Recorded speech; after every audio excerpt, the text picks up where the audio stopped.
At St. Cloud State University, athletics are more than just games. They're an essential part of the Husky experience. From D1 hockey games to championship-winning wrestling, volleyball, and more, there's Husky pride in every corner of campus. Whether you're on the field, in the stands, or cheering from the student section, you're a part of something big. And the best part? SDSU is close to home, affordable, and packed with community that's got your back, in class and on the court. Come see what it means to be a Husky. Schedule your campus tour today at St. Cloud State University, the home of the Huskies.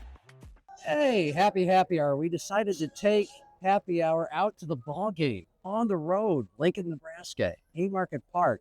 This is going to be a happy hour, man. Yeah, Zimmer. It's a real happy hour. It is a real happy hour. What the hell are we doing in Lincoln, Nebraska?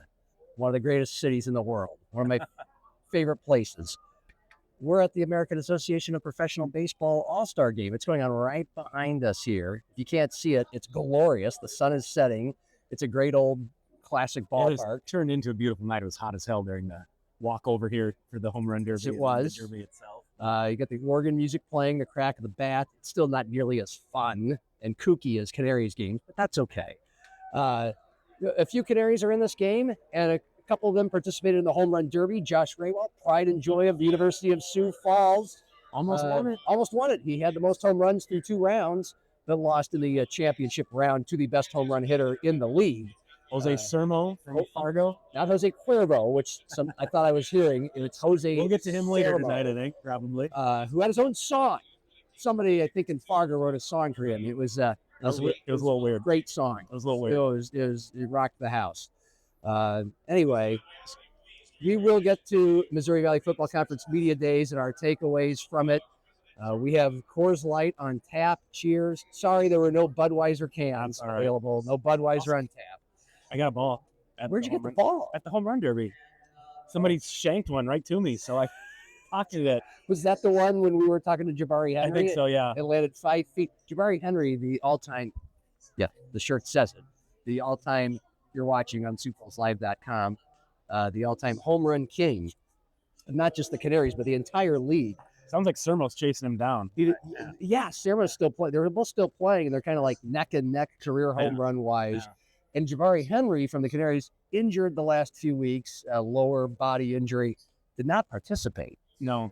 And so he threw the pitches to both his teammate Josh Rehwaldt and Jose Sermo, who he's going neck and neck with in career home runs all time in the league. So I guess maybe he was the real winner of the home run derby. He was serving him up. And some semi-breaking news, he told us that he expects to return to the lineup when the Canaries have they kick off a 9-game homestand. They kick off a 10-game homestand on Friday. And it should kickstart things. For those of you who haven't been out to the ballpark yet this year, haven't experienced the fun and the joy and the magic of minor league baseball, the way we make it fun and kooky. And by the way, Canaries still pretty good. Playoffs the last 3 years, most wins in the league coming into the season over the last 3 years, playoffs and regular season combined, 3 outs away from winning the whole darn thing last year and running it back with the home run king, Jabari Henry, and Mike Hart, who, along with Jabari, has been with the Canaries for almost a decade with Mike Meyer, the manager. They built something really cool and special. They're a game under 500 or 2 games under 500, something like that. They've won, but I mean, if the playoffs ended, they'd be in. And with the format they have, they're probably going to the playoffs. Here's the deal. They have played the fewest, almost by far, amount of home games of any team in their league, which means they'll have the most home games in the league down the stretch here in the last couple of months, which A, means a lot of opportunities to get out to the birdcage, B, a lot of opportunities for the Canaries to win. And just for fun, I looked it up. Over the next several series, they're going to have Lincoln, who's okay, not very good, Winnipeg, Gary, and the whole league's pretty parity strict. Even the 2 first place teams are only like 9 games over 500. A lot of teams are right around 500. Most of the teams in the league are. And so the Canaries will have 4 teams that are either around 500 or terrible for the next 4 series. So that means a lot of opportunities to win and get ahead. And they've had big second halves each of the last 3 years. So, but I probably buried the lead about our experience here. Wasn't the home run derby pretty cool? That was really fun. We got to see it up close, right behind the batters. It was just like what you see on TV with the Major League home run derby with all the players sitting around home plate with their phones watching, and media like us sitting there with their phones. And we got to do some live interviews with Josh Rehwaldt and Mike Hart as it was happening. Rehwaldt didn't win, and Sermo was really good, but I thought Rehwaldt was almost the more entertaining. I mean, he hit some majestic golf shots. Yes. That landed right. We're out in the right field right now. I mean, some that were up on the scoreboard, up on top of this awning over here. Yeah. I mean, he hit some moonshots. And in that first round, when he hit 8, he hit like 4 or 5 in a row at one point. I mean, he was in a groove. That was fun to watch. They all got 3 minutes to do it, and they get one timeout. But it was right around the 1:10, 1 minute mark. I think it was after his timeout that he took at 1:15. All of a sudden, he hit like 5 in a span of, I don't know, 8 pitches, 30 seconds. 40 seconds. That's when a home run derby, I think it's like kind of like hockey. It's a much better thing to watch in person.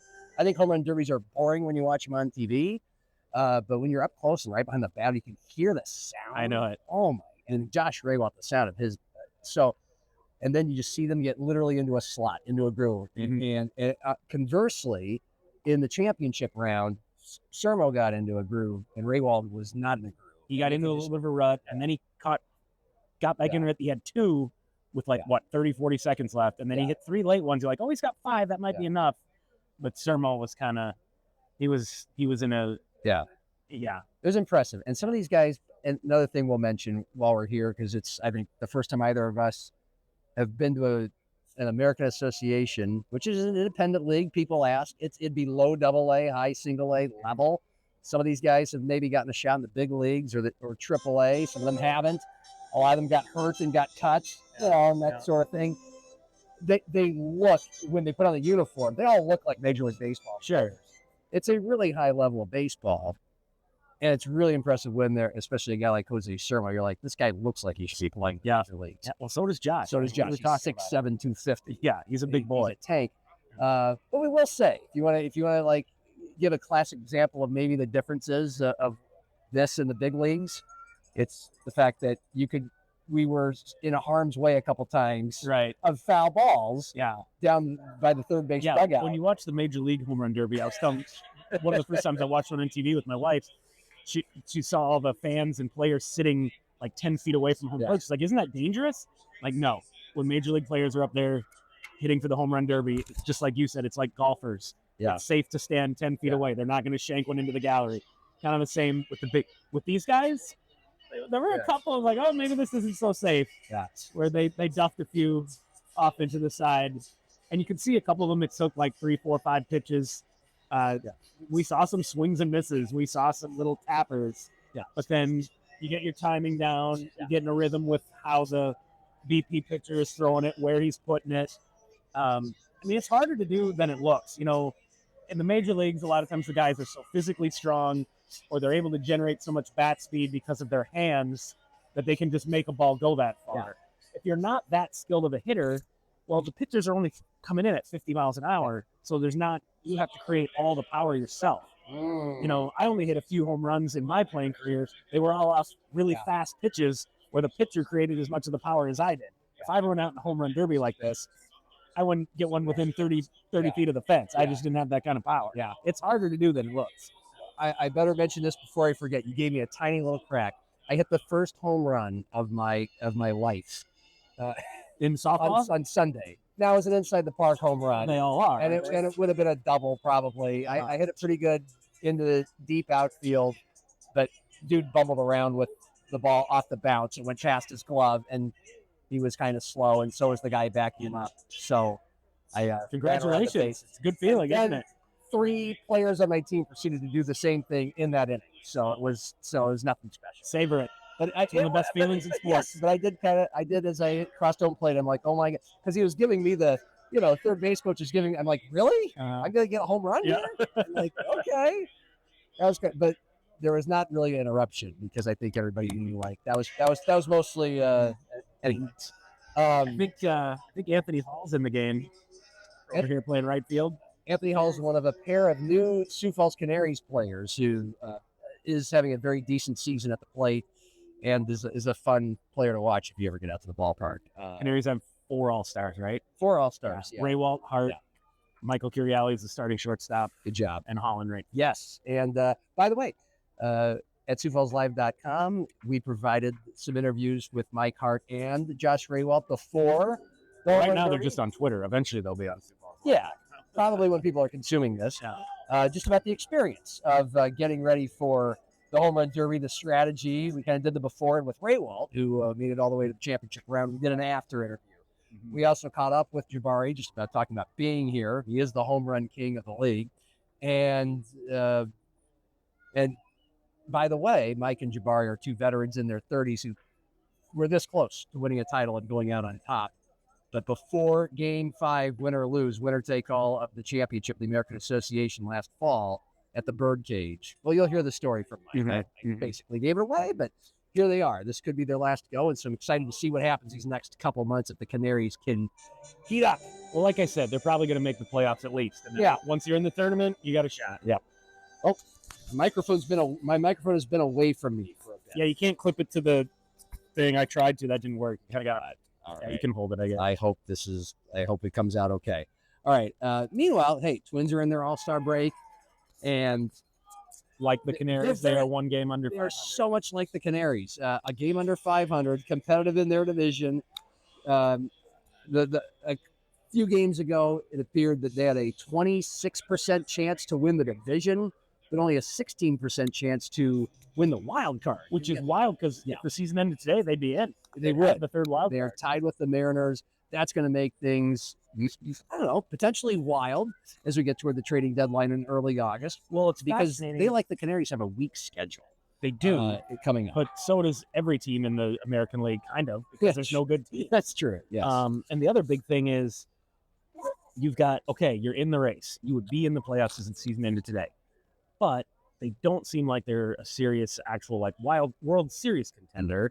Yeah. And then you've got Joe Ryan, Ryan Jeffers, Trevor Larnach, some of these guys, they have some trade value. Joe Ryan has a ton of trade value. Yeah.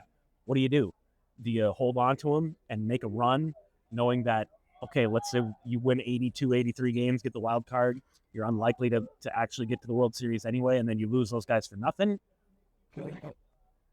Okay, but after everything this ownership has put the fans through, after the fans complaining about we never go for it, we never spend any money, you never, and now you're in the playoff hunt, you're actually in possession of a wild card spot at the moment, and you're going to say, no, we're trading Joe Ryan, we're trading Ryan Jeffers because they're about to be free agents and we have to get whatever we can get for them. That's a sensible, makes sense, reasonable, understandable move. That was all free? If that's what they do. That was all free? Sorry. Bad audio. Someone's buying my wife drinks, I think. Lovely woman. Yeah. Yes, hi. This cartlet cocktail and this popcorn is totally free. Well noted. Why? Nebraska hospitality, y'all. Okay. Anyone want to try it? Sure. Why not? By the way, these are our first beers of the day. Wink, wink, nudge, nudge. I'm going to Lizzie McGuire and Hillary Duff. You're going to Hillary Duff next week. Right. Okay. All right. It's the combo. Yeah. It's like the Christmas mix in one bag. Yeah. Without the knocked Christmas mix in one bag. Cool. Thank you, Jen. Appreciate it. Bye, y'all. Bye. Make sure to warn us if someone's going to hit a home run that'll hit us in the head. I'll tell you. All right. Thank you. Do you want to stop this thing and check and see if our audio is okay? It's working. Okay. All right. Well, I was going to bring up Joe Ryan because obviously he's pitching well enough to be an all-star. Yeah. He's got a 2.47 ERA, would be sixth in the American League. But he was hurt, so he hasn't logged enough starts to be official. That's not correct. Oh, wow. He leads the league in starts. He hasn't missed a start. That I would like to take out. Anyway, he's among the American League. 2.47 ERA. I don't think that's right either. I think it's like 285. You might have read the wrong guy. I don't think so. Anyway, whatever. He's got a good ERA. Look it up. He's good. He's a number one starter, basically. We don't. Those guys we did not need those stats. Yeah. Anyway, I'm that guy. You should be. He's currently that was a very fair correction. 1 year, $6.2 million is his current contract. I think that's correct. Yeah. Because I looked it up, but he's $13 million option in 2027. He's an unrestricted free agent after the 2027 season, after the World Series is over. So this is a guy who you're like, you can cling to him, and he's good, and he can help you get to the playoffs. Maybe you need good pitching. Next year, if Pablo Lopez is back and a twin starter and is who And Pablo 13 million is a Lopez relatively reasonable option for a number one. Yeah, starter. it's not bad. But then you also have to think on the other side of the Bill Belichick theory. Let's get them out, ship them out of here while they're still good, not wait until they get bad. Yeah. And I don't. What if he gets hurt next? So, what do you think? Or do we just wait and see over the next month? I don't know. I don't really have a good, because I can see both sides. I think the analytical brain in my head that looks at it from a GM standpoint says it makes more sense to trade this guy because there's so much value. And also, not always, but usually committing big, long, expensive contracts to starting pitchers, they're just so injury prone now that it just a lot of times isn't worth it. Yeah. By the time a guy reaches free agency, there's been so much stress on his arm, so many innings. And plus, these guys don't throw 260 innings like they used to. They throw 180, so you're not getting as much bang for your buck anyway. So I don't know. If some team out there is offering you 3 of their top 10 prospects, I kind of feel like you got to do that. At the same time, Tom Pohlad, the new Twins owner, has kind of, to his credit, said all the right things. Like, I get why our fans are mad. I'm trying to win them back. I'm trying to show them that we care. How can you tell your fans that, beg them to give you another chance, and then turn around and trade away your ace when you're in a legitimate playoff race? Yeah. So I do not envy them. I don't know what the answer is. And Ryan Jeffers, too. He's a pending free agent, one of the best catchers in baseball. That's a tough decision. And then, like I said, there's other guys. Trevor Larnach is a guy that they decided to bring back this year. He's having the best year of his career. Probably get some for him. Josh Bell's having a decent year on a 1-year contract. Flip him for something. There's a lot of options there, but then that's what they did last year, and it pissed off the fan base more than, they were already pissed off, and that just made it worse. So they're kind of in a lose-lose situation. They're kind of screwed no matter what they do. Well, you're 97 games in. This is well past the halfway point at the All-Star break. Well, the trade deadline's July 31st. Yeah. That's like 2 weeks away. You kind of are who you are, and again, they're going to have, at Chicago, that's going to be tough. The Cubs are good. They're one of the better teams in baseball. They're going to go at Cleveland. At Wrigley, yeah.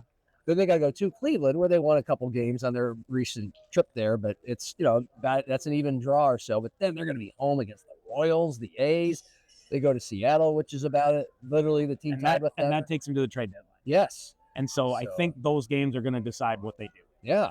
If they go 10-7, however many games it is, if they go like 10-6 or you get to July 31st, and they're 1 or 2 or 3 games over 500, you kind of have to go for it. But if they come out and open the second half on a 6-game losing streak, then it's kind of like, hey, we weren't really sure that this was a playoff team to begin with. Right. Now the wheels are starting to fall out, or at least, they're kind of showing us, let's reload, cash in our chips, and look ahead to next year. It doesn't feel like they're going to go out and they're not going to go out and get anybody big. It's either going to be they did just trade for a reliever. It was something. Well, like they could use that. Yeah, right. And that's the one thing they made no effort to fix in the offseason. And they traded like a legit, halfway decent prospect for this guy. So that shows that was something. Yeah. Like, hey, we went out and tried to get a credible reliever, and we gave up prospect capital to do it. Yeah. What the Twins and Canaries have in common, not just their records, kind of where they sit at the All-Star break. We're just kind of waiting and seeing. There's a lot ahead of us. They have shown that they're entertaining baseball teams. They're worth watching, and this is because they both score a lot of runs and they give up a lot of runs. You're going to see. But it's not just that. I mean, I wrote a column today comparing him to the team from Major League, and he's wearing the hat. He's wearing the Wild Thing hat. You can see that they're sort of rallying around each other. That there's a little bit of nobody believed in this team. We're kind of the island of misfit toys. We're only here because nobody else wanted us. And hey, look, we're playing okay. We're winning. Yeah. Some of those guys. I mean, I mentioned Ryan Kreidler. He was the worst hitter in baseball for the Tigers. He's pretty good all of a sudden. I mean, Alex Jackson was supposed to be this AAA catcher who had like a 150 batting average. He's hitting 300. Yeah. Taj Bradley, the Rays gave up on him. He could be in the All-Star game. He had that good of a first half. Their closer, Yoendrys Gomez, the Rays put him on waivers. Twins made a waiver claim. He's been a pretty good closer. He's got like 11 saves. So, it's kind of this thing where you're like, these guys aren't that good. You know, who are these dudes? Who are these freaking guys? You know, it's Yes. sort of that sort of Yeah. thing. Yeah. But they're kind of finding a way to, Yeah. you know, like I said, you know, that Indians team, 60 and 61's hardly a great job. Yeah, it is. 48 and 49 Yeah. with this team. I love it. That's pretty good. Yeah. Yeah. Derek Shelton is Lou Brown this year. I can imagine the grounds crew at Target Field to start the season are like, these guys stink. Yeah. And they're like, they're not so bad. They might be pretty good. And perhaps somewhere in the Twins clubhouse, there is a cardboard cutout of Tim Pohlad in a Speedo. I put that in my column. I hadn't read it yet. That's brilliant. Yeah, if you're going to make a major league column and this is happening, that's what I said. Shelton's got to make a cardboard cutout of Tom Pohlad. And I said, Lou Brown said they needed 32 pieces. I said Shelton needs 35. Okay. 35 more wins. Was there a veteran catcher or just a veteran that just pipes up and says we got to win the whole effing I don't know if Ryan Jeffers has Jake Taylor vibes, but you may as well win the whole effing thing. But yeah, Twins 6th in baseball and 1st in the American League in runs scored. And since June 1st, Twins starters are top half. The starting rotation, top half ERA. I mean, Ryan's been great. Todd Bradley's been good. Yeah. The other guys have been okay. Of course, I think if they had Pablo. Of course, yes. And hadn't traded Louis Varland for nothing. And the bullpen is bottom 5. Yeah. Any statistical category, they're a bottom 5 bullpen in the major league. So you're going to have a lot of if it holds serve, you're going to have a lot of exciting Twins games where you're going to see a lot of hits and runs, great starting pitching, and the Twins therefore probably get out to some leads, and then it's a matter of do they hold the lead? You're going to have some late inning dramatics. They'll be fun to watch, kind of like the Vikings back in the day when they used to have killer explosive offenses and no defense. Defense. You're going to get shootouts. It's going to break your heart, or it's going to be a thrilling win. Thank you. Thanks, Jen. Appreciate that. By the way, did you watch much of the All-Star games? We were at that Charles Wesley Godwin show. I didn't. You were at a show. Yeah, I did not catch much of it. I don't know. Not that into it. And sadly, I would have watched it if I'd been home. Because of this road trip, we are missing the ESPYs tonight. What a shame. Oh. What a shame. And that soccer tournament, right? You're not still going? It is the that soccer tournament. We were at a place that we mutually really dig here in Lincoln called Buzzard Billy's. If you ever come down to Lincoln for anything, go to the Haymarket. That's really unread life. If you like Cajun, if you actually like flavor in your food, which a lot of upper Midwesterners don't, it's damn good. But they had the World Cup game on, they had the sound on, and I'm like, well, this is cool. The game's on, and then we watched none of it. We barely paid attention. We are not your source for World Cup talk here. Now, because this is the Sahara Desert of the summer sports calendar, and you're dying to quench your thirst with football, we did that at Media Day yesterday in Sioux Falls. Was it yesterday? God, that feels like a week ago. Yeah. After we've taken a road trip down to Lincoln. Busy week. Yeah. Well, we've had plenty of content for you at SiouxFallsLive.com or on Happy Hour, wherever you get your podcasts. Literally talked to everybody there. All 9 coaches, all 18 players. Goodness, Rehwaldt, damn it. What do you do? Got out, apparently. It's not on base. All right. Well, we had everybody. That was you and Marcus. You did the live TV thing on KSFL TV. All 9 teams. That's all for you to consume at SiouxFallsLive.com or on the Happy Hour podcasts. Meanwhile, I was doing my thing I had 6 guests, all 10 to 15 minutes. Dan Jackson, Matt Vitzthum, of course, and then 2 of the more interesting characters, I think, as coaches in the league. Brock Spack, the coach at Illinois State, the dean of coaches, looks like Andy Reid and feels like Ron Swanson from one of my favorites. Parks and Recreation. Told a bunch of great Joe Tiller stories, and you got the essence of why he was the perfect guy for Illinois State and still is. They came within an inch or 2 of winning the national title. Kurt Mallory, Indiana State. I mean, Dad coached with Woody Hayes. He played at Michigan. He played for Bo Schembechler, coached under his dad in Indiana. Good stories. And popcorn's in my pipe. I was going to say, never eat popcorn if you're ever broadcasting anything, kids. I've made the mistake in more games than I want to admit. Good. I'm trying to call them live on the air. Anyway, that's all there for you. I talked to Bill Brungard, the Walter Payton award winner. He's a cool dude, not just a great player. Very He's nice, good to talk to. very nice kid. Yeah. Youngstown hero. Grew up in Youngstown. His dad piloted Youngstown State to 2 national titles. So we talked about being that guy's kid. All right, I'll shut up. What were your takeaways? I mean, I'd love to tell you that there's this big, like, here's the overarching theme that came out, but it's not really how it is. I mean, it's a month before training camp starts. Everyone's 0-0. Everyone's optimistic. Yep. And I think they really are. Like, we all know that there's sort of a haves and have-nots, and that there's 3 have-nots. Yep. Northern Iowa, Indiana State, and Murray State. But there's reason, I think, to be optimistic in all 3 of those cases. You know, Todd Stepsis, his Northern Iowa's coach, was very successful at Drake. And he admitted to us that he's like, I didn't really know what the hell I was doing last year. You know, it was first year on the job, and jumping up from Drake, from a non-scholarship to this program that has all this great history. And I'm trying to, like, he did say, like, I didn't come in to try and run Mark Farley's system. I came in to do my own thing.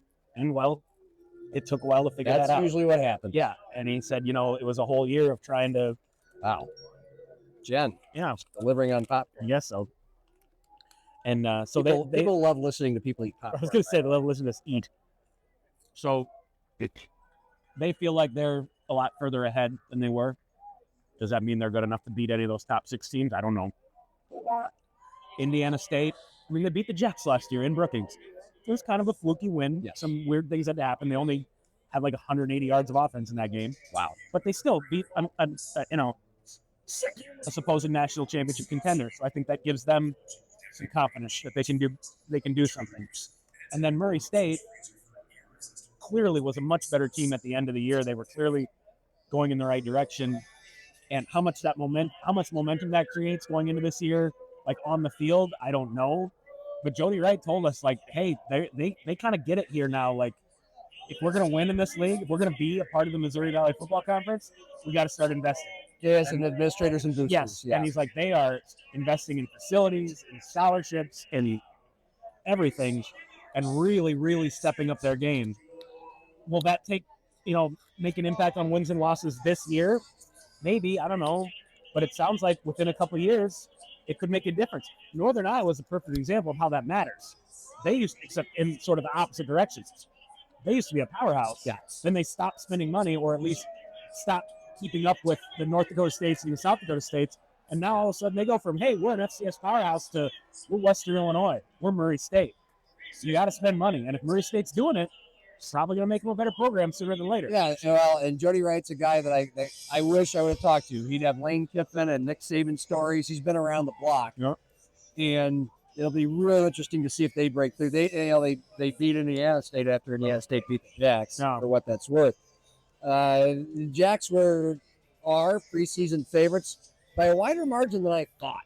And we can always dig into how much this stuff matters. It doesn't. Well, it doesn't matter. But they got 28 of 36 first place votes, and they were. So why do you suppose so?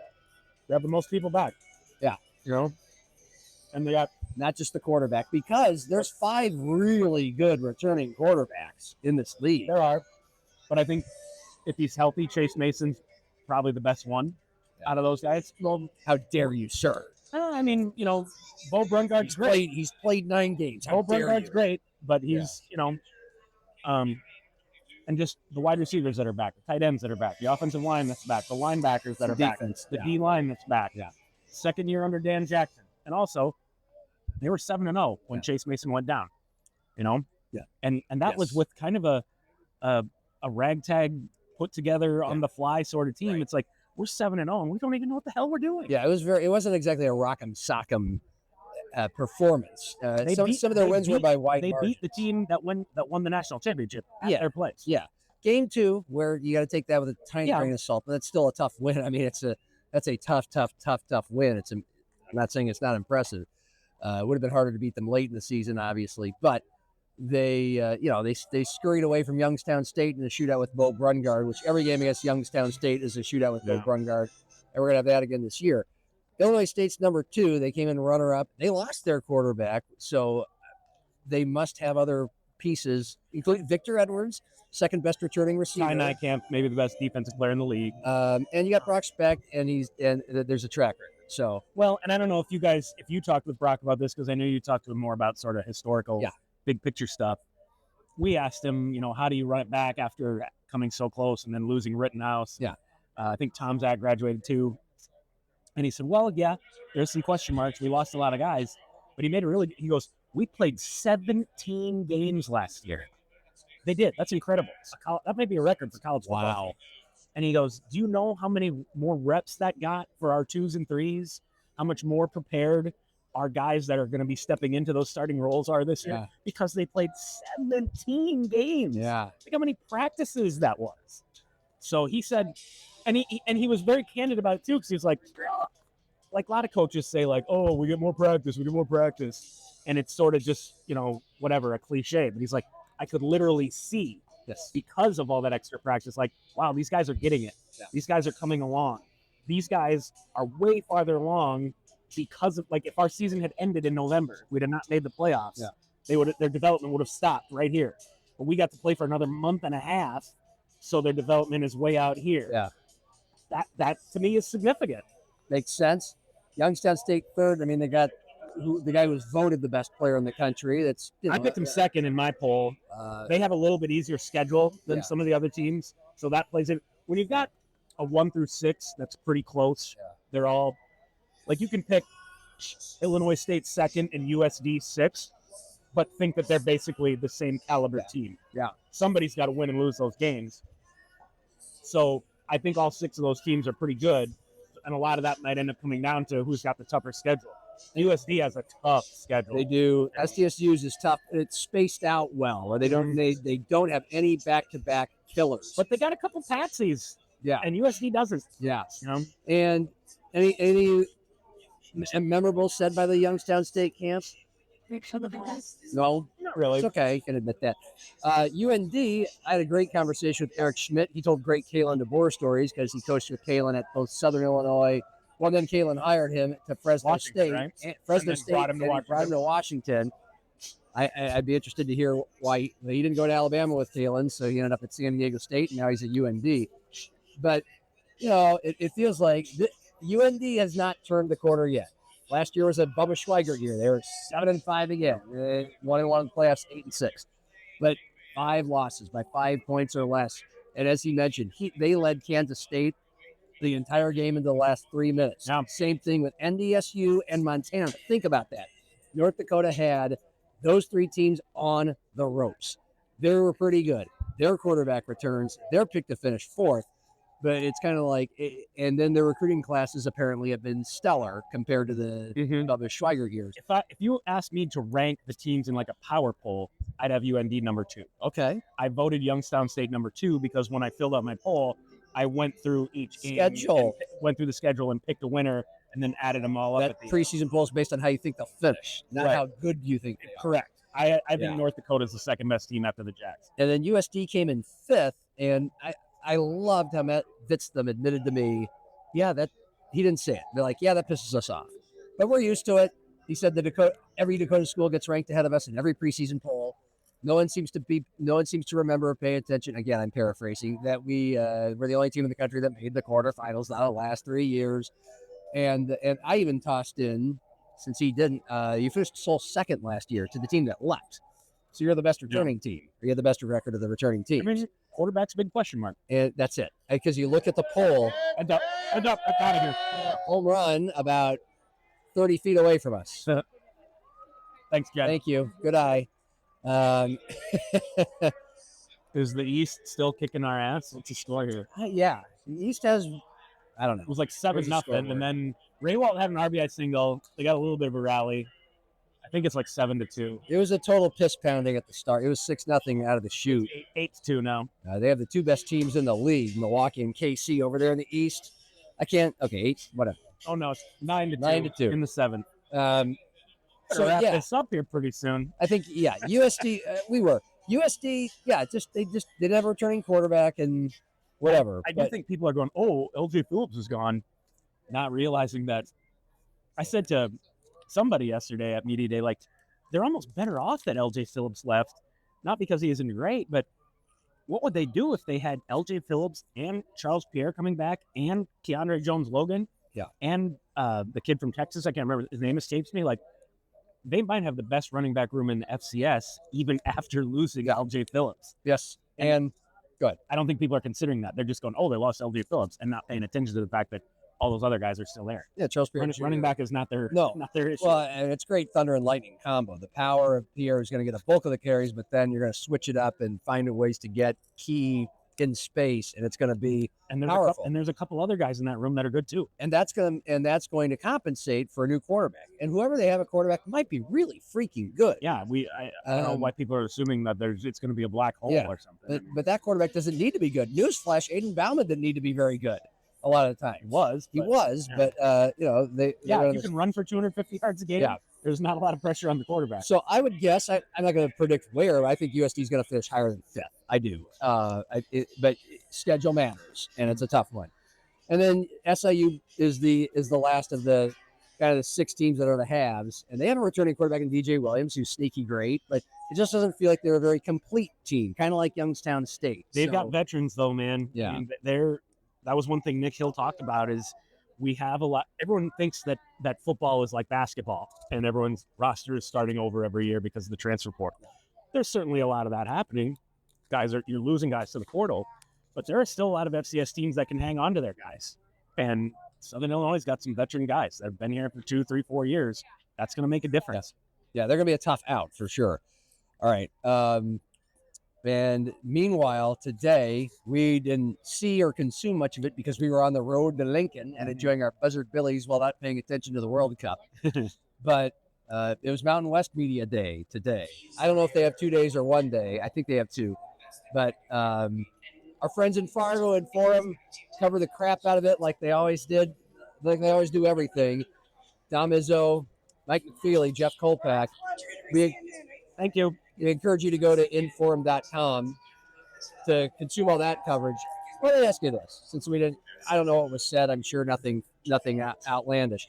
I did see a tweet from Mike today that just said his sense from being around the media and the other teams in the Mountain West today was that everybody's pretty excited to have NDSU there.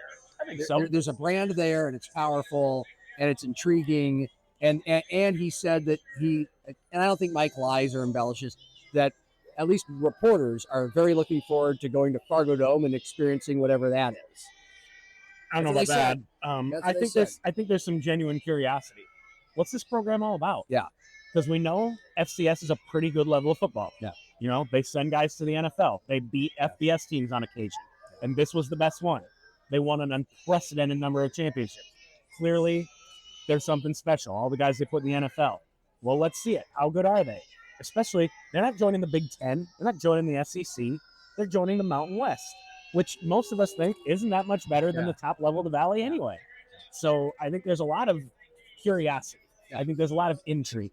You know, I don't know that people are like going to be enamored by the Fargo Dome or the Bison mascot or the, green helmets or whatever. Like, they just want to see, what's this program all about that's been winning this stupid number of titles over the last decade. Sometimes we want to be above the fray and above Twitter trolls, and that's not always a great gauge of how the general public feels. My feeling is we've talked about this, a high curiosity amongst Jackrabbit and Coyote fans of NDSU, but some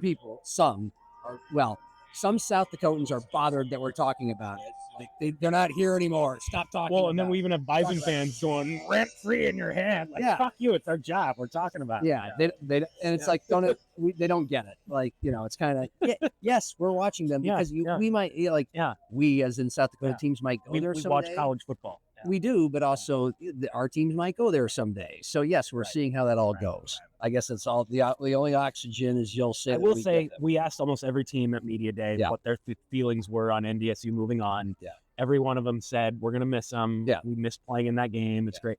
DJ Williams, the quarterback for Southern Illinois, did make a point to say, "I'm rooting for them. I'm watching their games, and I want them to win because that reflects well on the entire conference and the entire FCS." And and Dan Jackson, I didn't really ask him about that because I already have. I've done a few interviews, but he was interesting and kind of bold in his proclamation of I did not come to South Dakota State to not coach for national championships. Mhm. You know, so and he kind of went out of his way to say that. So that doesn't mean he would never want to be the coach at South Dakota State if they ever win FBS, but he's glad that they have the chance right now to win a national championship. By the way, don't know if you caught this. He also told me that he and Matt Vitzthum have been working, like just working and talking about some things together to improve both programs mutually. And Does that include a rivalry trophy? He said it didn't, but he wants to have that conversation. He basically said yes because there's no Dakota marker. Here we are. Let's prop up State versus the U. It's already a good rivalry. Mhm. We'll make it a great rivalry. And then I asked him, does that mean there's a trophy involved? And he's like, sure, that'd be great. And then he said he has no idea where the little brown jug is. Yeah. He doesn't know where it is. It's interesting because I hear from USD fans a lot saying, like, screw the Jacks. They act like they're too good for us. Oh, NDSU's our real rival. And now that the Bison leave, like, oh, now we're ready to be your rival. And I totally understand that perspective. Yeah. I understand. I wouldn't blame USD fans for being like, oh, really?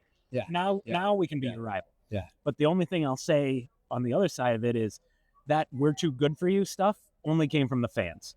I never heard an SDSU player or coach say, we don't care about USD, or they're not a real rival of ours, or we don't care about that game.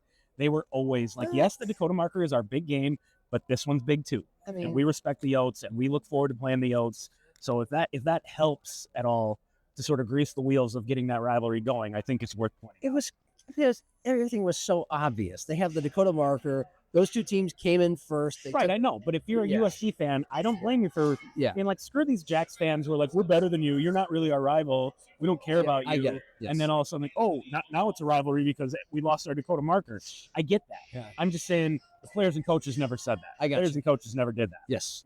Yep. So, but I agree. It naturally, in a natural way, makes the rivalry just a little bit bigger and better, which nothing's wrong with that. It'll be good for both programs. Even if I can understand if you're USD and kind of going, oh, cool, now you want to be our rival. Yeah. Swallow your pride and do it because it'll benefit both programs. They are 3-3. The last 6 games, they have split the last 6 games. And by the way, I was in the Dome and you were. That's the case where there's more of the road fans than when it's in Brookings. But boy, did I sense a heated, foaming at the mouth. This is fun. This is awesome. Really want to kick the other team. It was a great game last year. It was a really good game. But in the stands before we knew it was going to be a great game, you could feel it. Like you can feel a rivalry. All right, last one. Justin Sell is on. It's always interesting when media does this, but he's a natural place for media to look to as a potential athletic director at Iowa State, because of course. First of all, he was an assistant athletic director at Northern Iowa. His high degree of success at SDSU. He hired both Otzelberger and Rogers at ISU, and those are the 2 coaches in the 2 most powerful sports at the school. I have no doubt Justin Sell would make a great athletic director at Iowa State. He would rise to the challenge. Do I believe just in playing the common sense calculus of who gets hired at that level of athletics, football coaches, basketball coaches, athletic directors, that Justin Sell has the resume that would put him anywhere near the top of the list? No, I don't. He's been in the FCS and mid-major sports for almost 3 decades. That is not the first person you're going to look for to run a Big 12 athletic department. I could see him moving up their list if some other people said no. Yes. But I just think if you're a Big 12 school, and a pretty good one, their football team's good. Yeah. Their basketball team's good. Yes. I think you either... And I don't know anything about Iowa State staff. Is there an assistant AD? I don't know. Been waiting in the wings. If there is, that would be the natural choice. Yeah. And if there's not, you're in the Big 12. Yeah. And you're in Big 10 country. So there's 20 power conference schools in your sort of geographical area that probably have some pretty experienced, well-respected associate ADs and assistant ADs. And I think that's where they're probably going to look first. Sure. I asked Justin about it yesterday, and I don't usually go up to him and like, hey, so is this true or whatever? But I kind of teased him like, oh, so you're packing for Ames or whatever? And he was like, I haven't heard anything. Like, I saw that tweet and there's nothing to it. He's literally packing for a family trip to Ohio, which is actually where he's from. And funny story, they're painting repainting all the offices in the building there. And so Justin actually did have to clean out his office. And so I when he told me that, I joked to him, I said, you should take a picture of your cleaned out office and tweet it and just to scare the shit out of everybody. But no, he cleaned out his office so they could paint it, and then they'll move all his stuff. The same way Peyton Riggs tweeted a couple of Jackrabbit emojis when there was a coaching opening. Yeah. And Curtis is the guy. Well, you put him on the list in your article. Yeah. Again, I think Justin would do excellent. Things translate to all levels. He's a steady hand. He clearly has an awesome track record of hiring great coaches. And he's been on a lot of committees. He's been a powerful guy even for a mid-major AD. He knows how to hire coaches. He knows how to raise money. He's great at all that. He's working the best way he can and the most innovative way he can to handle modern college athletics with NIL at the FCS level. But he hasn't been doing it. He hasn't been any part of it at the big boy. And people hate it when I say big boy, at the big league level. And does he want to with all the bullshit that comes with NIL? I don't know how old Justin is, but I'm guessing mid-50s, close to 60. It'd be a great job to ride off into the sunset, and I'm sure he'd love, maybe he'd love a new challenge. But also, there's a lot of work to do and a lot of awesome things happening at SDSU that I'm sure he wants to see out, and it is a goal before the end of his career there as well, right? That could include going to the FBS someday, but it certainly could include football national championships, basketball NCAA tournaments, and just continuing to be ahead of the curve when it comes to having and doing whatever it takes to stay at the highest. Yeah. So, I mean, we'll see what unfolds there. All right. We're good. Let's wrap this up. It went from sunset to pitch darkness. That's pretty cool. Yeah. That's it. We'll have a video up tomorrow from all the Home Run Derby All-Star festivities. Yes. Because, like I said, that Home Run Derby, that was fun as hell. Yeah. It was really cool. I'm glad we came down. Thanks for coming with me. This was fun. We're going to go have our second beer of the day before they just told us last call. Which means we're leaving. There are other places around here where we could possibly continue tonight. Cheers. Hey, Sioux Falls Live on the road at the American Association of Professional Baseball All-Star Game and Home Run Derby. In fact, we're here on the field, Hawks Field in Lincoln, before the Home Run Derby with one of the two Sioux Falls Canaries who are participating in the event tonight, Mike Hart, who's been with the team for almost a decade. This is his fourth All-Star game. It is his first Home Run Derby. Yes, so sir. you said you've turned it down multiple times, so why did you decide to step up to the plate tonight? I'm getting older. This might be my last year, maybe. Well, I'm not going to say anything just yet, but I don't know if I'm going to have another chance to do this. So I figured I'd take the chance now. Even if I only hit one, who really cares? Give it my best shot. You said you did one before when you were about 10 years old. Do you remember how that one went? Yeah, I didn't hit any. That was in Cooperstown. Yeah, I didn't hit any. So hopefully I can get one this year. I was going to say, that puts a little pressure on you this time. I'm an opposed double guy, and then with the wind blowing a little cross here, it's going to be a little tough, but for lefties other than Josh Rehwaldt. But for me, I'm going to have to maybe play with the field a little bit. Pull one down the line, maybe? Pull down the line, use the wind, maybe go oppo, honestly. Was turning it down in the past, was that part? Sometimes you hear hitters say they feel like it might mess with their swing a little bit leading into the second half, cause some fatigue, things like that. Yeah, I've never been a big home run and BP kind of guy. So for me, I'm always scared that it's going to mess up my swing and my routine. So at this age, I think I got a decent handle on my swing. I think I can turn it off and turn it back on. Well, I was just going to say, if you're not a home run and BP kind of guy, you're going to have to alter your approach here a little bit then, aren't you? Yeah, the last day I've been trying to do a little bit different things in the box and try to figure out how to lift the ball a little bit more. It's been going okay, so if I have to, I'm going to try to go backside a few times. There you go. I was going to say, you're such an exacting kind of guy. You're the hitting coach on the team. You're a personal hitting instructor in the offseason, right? So, and you seem very routine oriented. And so is it in your head at all, or are you just trying your best to have fun? I'm just going to have a good time. If it goes out, it goes out. For me, I tell my guys never try to hit a home run. So for me going in there and be like, I'm trying to hit a home run, we'll see how it goes, right? I mean, when I don't try to hit home runs, I do pretty good. So if I try to hit a home run, we'll see how it is. Who is throwing you the pitches? So Lincoln's hitting coach has offered very nicely to throw for me today. Oh, okay. So you guys all have to have a different one because Josh Rehwaldt, your teammate, gets Jabari Henry. Yeah, I was going to take Jabari with him, but with the 3 minutes, Jabari's going to be so tired after throwing to Josh. I didn't want to ruin Josh's chances to take him for this first round. Have Mike do it. He was a pitcher. Mike throws me cutters. I can't handle Mike's cutters. He can't even throw you meatballs in a home run derby? He throws two good cutters. Mike Meyer, the Sioux Falls Canaries manager, now in his 10th season. You've been here almost the whole time. He's obviously the manager tonight because he was a manager for a team in the championship series last year. How cool is that? What do you think it means to him and to you? Well, I was just saying it to him today. You don't see Mike Myers very nervous a lot, but coming into the dugout, he got a little nerves when he was talking to the team. I mean, it's some of the best talent we have in our league. And Mike's been here since the start of the American Association, so he's been around for so long. He's going to be a Hall of Famer at some point when he chooses to be done with it. But it's an honor for me to just be a part of it. Even if I didn't get selected, I was going to be here as the hitting coach. So it's an honor to be around him and just keep learning from him and have him get the exposure that he deserves. We've been doing this a long time, and you just alluded to it. I know you're always, when you're in your 30s, it's always like, we'll see next year, that kind of a thing. Yeah.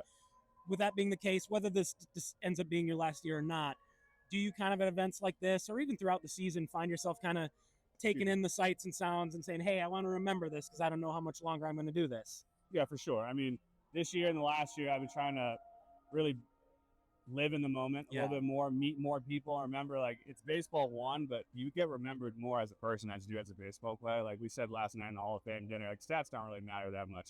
It's about who you are as a person. So getting to meet all the guys that you're looking at them on the other side of the field and you almost don't like them because they're against you. You see them here, it's like, oh, if you were on our team, we'd be boys. So it's cool to see the whole league and get to know everybody and then just live in the moment and get to experience this. What has kept you coming back? Why have you kept coming back to play for the Canaries year after year? Championship. I mean, we've come close ever since I came back in 23 after I took my little sabbatical there.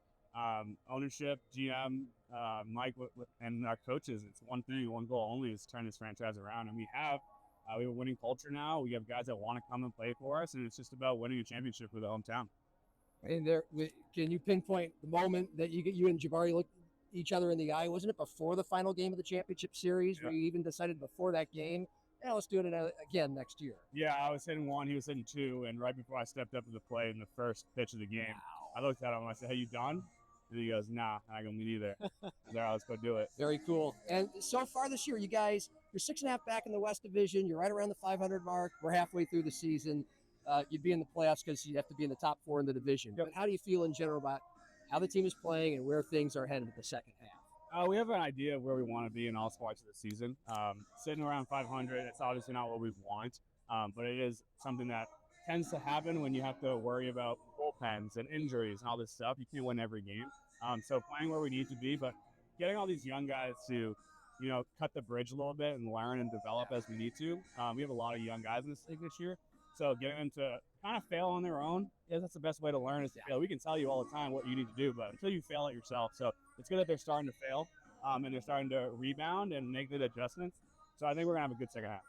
All right, your manager's calling you. We got to get the home run derby going. Mike Hart, Canaries, appreciate it, man. Appreciate it. Mike. Yep, have a good one. John Gaskins, Matt Zimmer, Sioux Falls Live.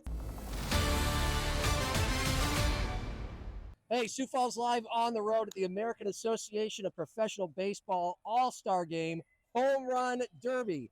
2 Canaries are in it. One of them is Mike Hart. The other is this guy, Josh Rehwaldt. This just huge tank of a man. A home run waiting to happen at every at-bat, so I'm glad the league invited him. 9 home runs this year. Not bad considering he's been injured for how many games already? I think like 12, 10 to 12 or something like that. 12 out of about 50, so not bad. This is the 3rd time you've done this, so you're always kind of a look of calm, but what's your strategy? What does this mean to you? All that. Just kind of just take it easy, not overthink it. I think usually that's what guys stress about because it's time. You want to get in there and try to hit as many, but then you get tired quick. So it's just kind of get in there, just, find a rhythm, start slow and build it up. And as it goes, you're like, all right, well, I haven't hit much. Now I got to pick up the pace. Or you're like, I'm at a good pace. If I just keep this up, I should be fine. But obviously you never know until you see everybody else go. So that's the other challenge because there's just the order you go. So I think I'm going 3rd. So I have 2 guys to kind of compare to, but at the same time I got 4 behind me. So 4 or 5 behind me. Do you approach it similar to just a round of batting practice, or do you go out and kind of swing from your heels a little bit? I mean, you try to obviously pick up a little bit, try to, you got to get the ball in the air and put a little more effort into it. But at the same time, if you start doing too much, you're not going to hit home runs and you're just going to tire yourself out. So you got to find that balance in between. Looks like the wind's blowing in a little bit. Do you try to stay through the ball, hit it up the middle? Do you try and pull it down the line a little bit? Or do you even think about those things when you're out there? Oh, you try not to. The wind's it's not too bad, so I don't think it'll be an issue. But if you just put a good swing on it, it should go out, and then whatever happens, happens. Who's pitching for you? Should be Jabari Henry. So. Oh, okay. Oh, you see. Well, okay, my shirt has gone for something, I guess. The all-time home run king of the league. What has it been like? This is the third time you've done this, but give us a taste of. You came in on Monday night. It is Wednesday. You had a day in Lincoln. There's some festivities, and you're obviously sharing a dugout and some other facilities with some of the other guys in the league, guys you are normally playing against. How do you describe that experience? I mean, it's always cool because you play against these guys all year long. So you see them having good years, and you see them struggle. You see them have good times, and it's kind of the mid-season where it's like everybody comes together, everybody that's been doing good, and it's like good to get together, and you get to play with each other. And then also afterwards, it's like you've had that little bonding chemistry. So it's when you see them on the field, you have that. You can it's a little friendly competition more. So it just brings everybody together and just makes it a lot more fun. The game's on MLB Network, and you've had 3 really good seasons here now, more than that, going back to your time at Windy City, was it, I think? New Jersey. New Jersey. Is there a little bit of a sense of, hey, this is some exposure, this is a chance to get noticed? Yeah, it's always good to come here because these are obviously the best guys in the league that have been that have done so well this first half of the season. So it's good competition, and so if you can go out there and have a good game, obviously it looks pretty good. So we got to get it, but you can't overthink it. You just got to get out there and just play. Awesome. We look forward to watching you swing for the fences out there. We'll talk to you afterwards. Perfect. Thank you very much. Thanks, Josh. Pretty good day overall. How'd you feel? I felt good. It's kind of tough to find a little groove there, but once you found it, you kind of start feeling good. And then I had a long break before the third round, and then just couldn't find it for the third round. But it was all right. It was a tough competition, so it was fun. It looked like fun. I mean, this looks a lot like I'm sure you watch the Major League Home Run Derby on TV. Same format with everybody kind of sitting there watching, cheering for each other, taking the time out. It looked like it was a blast. Yeah, I mean, it's always fun. This is my third one, so it's always fun to just get out there and just get after it and, compete against some of the other guys, but having fun. Anything left in the tank for the game? Oh, yeah, I think I have a little bit to recharge and get back out there and, see what we can do in the game.